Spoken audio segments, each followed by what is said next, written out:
Après 2 jours de travaux du séminaire de validation du rapport final de l'étude d'actualisation du schéma directeur de développement du district autonome des montagnes, les séminaristes ont donné quitus au ministre-gouverneur, Dr Albert Flindé.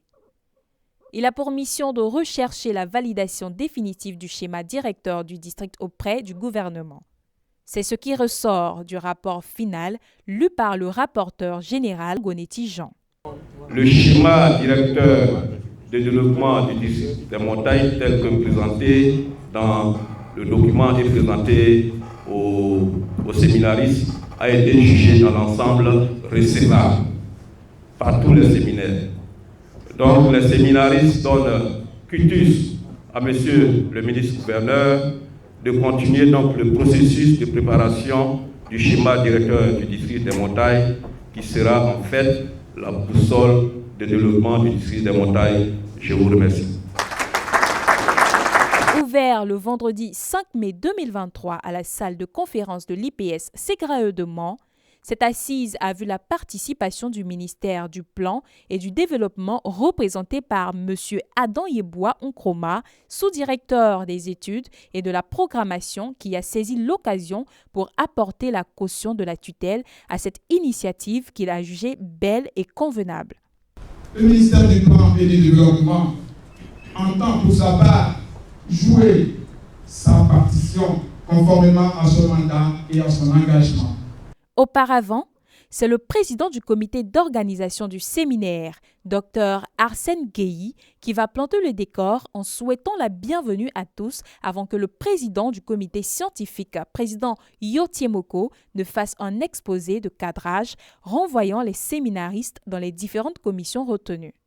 Il s'agit de mines, géologie et environnement pour l'atelier 1, développement rural, agriculture, ressources animales et halieutiques pour l'atelier 2, développement social, tourisme et culture pour l'atelier 3, infrastructure et urbanisation pour l'atelier 4, et économie et emploi, autonomisation de la femme et insertion socio-économique des jeunes pour l'atelier 5.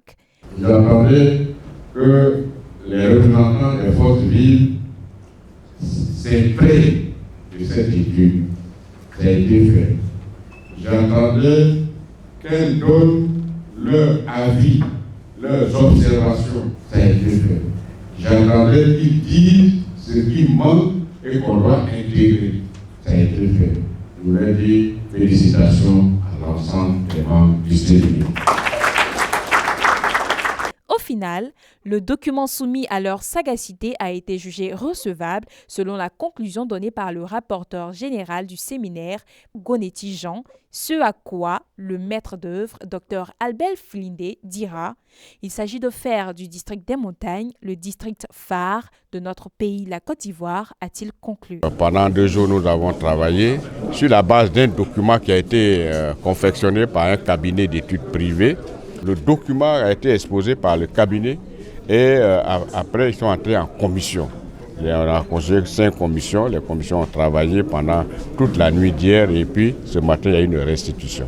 Ce qu'on retient, c'est que les objectifs assignés c'était de faire en sorte que les inputs de ces représentants des forces vives soient collectés et transmis, intégrés à ce document. Ce qui a été fait par la restitution. Ce qui a été fait aussi, c'est les améliorations qui ont été apportées par non seulement les experts dont j'ai parlé tout à l'heure, mais aussi et surtout par les représentations des différents corps de métier, des différentes structures qui vivent dans notre région. C'est ce document qui est, comme je l'ai dit, la boussole. Toutes les actions qui vont être menées vont l'être en tenant compte des orientations qui ont été tracées. On va nous juger par rapport à ce qu'on a fait au bout de 10-15 ans.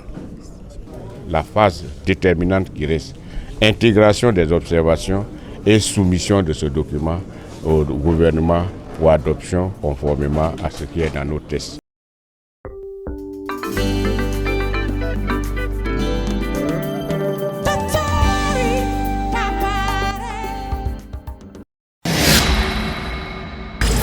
UMTV, écoute tes montagnes, la chaîne.